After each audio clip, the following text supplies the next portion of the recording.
Nos últimos dias, um verdadeiro dilúvio desabou sobre o Rio Grande do Sul, causando uma enorme destruição de homens, animais e moradias. Quando olhamos para os noticiários, percebemos não tratar-se de uma inundação local, pois em vários países essa mesma cena se repetia. Mas uma imagem viralizou, a imagem do cavalo caramelo, que durante vários dias resistiu firme e em pé sobre um telhado. Mas não vamos falar sobre o cavalo caramelo. Mas afinal de contas, seria um novo dilúvio? O dilúvio existiu ou não passa de apenas uma lenda? Hoje estaremos confrontando os textos bíblicos com as lendas e com a ciência e acabar de vez com todas essas dúvidas. Olá, sejam muito bem-vindos ao nosso canal. Eu sou o Pastor Adilson e quero te convidar a assistir esse vídeo até o final. Eu vou te mostrar que o que diz as lendas e as escrituras sobre o dilúvio, o que diz a Bíblia, o que diz a ciência. Amém? Existem mais de 90 histórias diferentes sobre aquele grande dilúvio. E tais histórias encontram-se entre as tradições de muitos povos primitivos ao redor do mundo. Essas histórias em comum reforçam a tese de que todos esses povos tiveram uma origem em comum e que seus antepassados participaram daquele grande acontecimento, o dilúvio. Mas muitas pessoas dizem tratar-se apenas de uma inundação local. Só que inundações locais, elas ocorrem e desaparecem em questões de dias. Essa durou mais de um ano. Uma outra evidência da grandiosidade daquele evento é que ele nunca seria esquecido pelos sobreviventes. Com certeza falariam dele para os seus filhos, para os seus descendentes. Depois do dilúvio, Sem, que era o filho de Noé, viveu ainda 500 anos, ele podendo ter relatado esses acontecimentos a muitas gerações.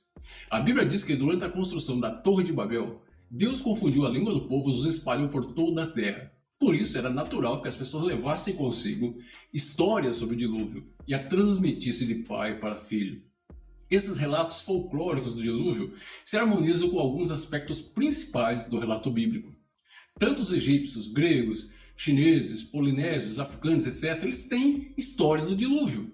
De acordo com a Enciclopédia Bíblica Padrão Internacional, volume 2, página 822, das 120 tribos diferentes da América do Norte, Sul e Central, não existe nenhuma tribo que nunca tenha falado sobre tal calamidade.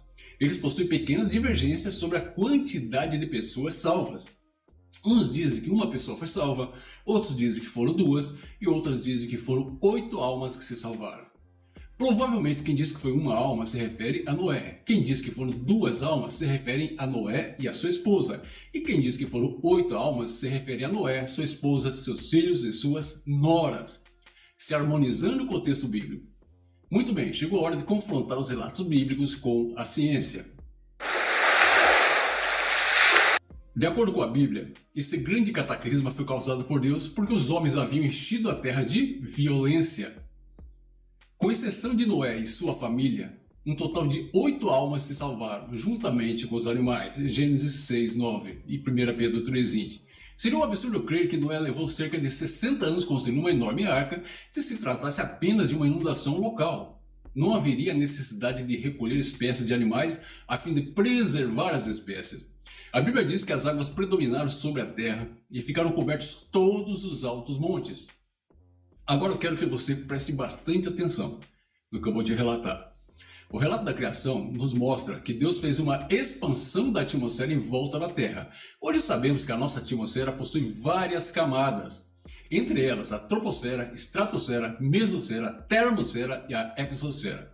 Depois Deus criou uma divisão de águas abaixo das camadas da atmosfera, ou seja, os oceanos, e um dossel que estava acima dessas camadas, Gênesis 1:6. De acordo com o dicionário pictórico da Bíblia, os cientistas descobriram uma camada da atmosfera superior chamada termosfera, onde as temperaturas variam de 38 a 1649 graus. Todos sabemos que temperatura elevada é requisito principal para reter uma grande quantidade de água em forma de vapor. Sabemos também que o vapor de água é muito mais leve do que o ar, portanto, do ponto de vista físico, é possível que existia nos tempos de Noé um vasto lençol térmico acima da expansão. Cabe salientar que antes do dilúvio, a Terra tinha um formato diferente do que existe nos dias atuais, e que a ciência chama de Pangeia. Com esse dossel de vapor de água, formou-se um efeito estufa, que dava até mesmo às regiões polares uma temperatura tropical.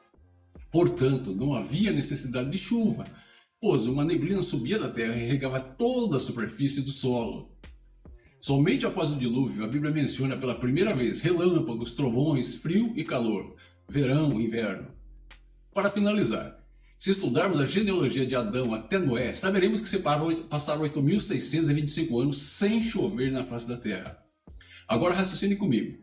De acordo com Gênesis 2:5, durante milhares de anos, ainda não havia chovido sobre a terra, mas durante esse tempo as águas que estavam abaixo da expansão evaporavam e subiam para a termosfera e ficavam armazenadas. Com o súbito desabamento desse vasto dossel, incalculáveis zilhões de toneladas de água caíram abruptamente sobre a terra. Esse impacto descomunal pode ter causado tremendas mudanças na superfície do planeta. De acordo com esse cientista, a crosta terrestre é muito fina, algo em torno de 30 a 160 km de espessura. Sendo assim, esse impacto e peso da água provavelmente foi o que causou grandes deslocamentos da crosta, originando as placas tectônicas.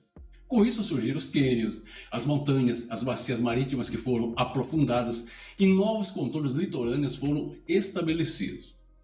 Ondas gigantescas colidiram com os enormes blocos de pedra e os arrastaram a grandes distâncias. Alguns cientistas calculam que a pressão da água foi equivalente a 280 kg por centímetro quadrado, sendo suficiente para fossilizar rapidamente a fauna e a flora. No início do século XX, um cientista chamado Alfred Wegener levantou uma tese sobre o formato da Terra, o que gerou muita polêmica entre os seus colegas. Segundo ele, há 200 milhões de anos, existia somente uma grande massa continental, ou seja, ainda não estavam separados a América da África e a Oceania. Essa massa foi denominada Pangeia, o que era envolvida por um único oceano chamado Pantalassa. Com a fragmentação da Pangeia surgiram dois megacontinentes, denominados Laurásia e Gondwana, dando origem aos continentes que hoje conhecemos.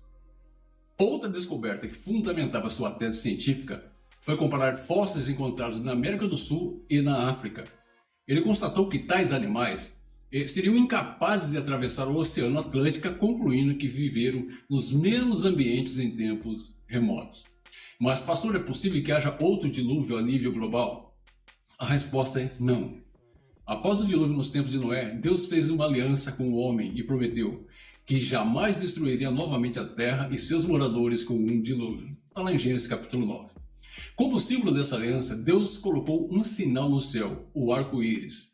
Está lá em Gênesis capítulo 9.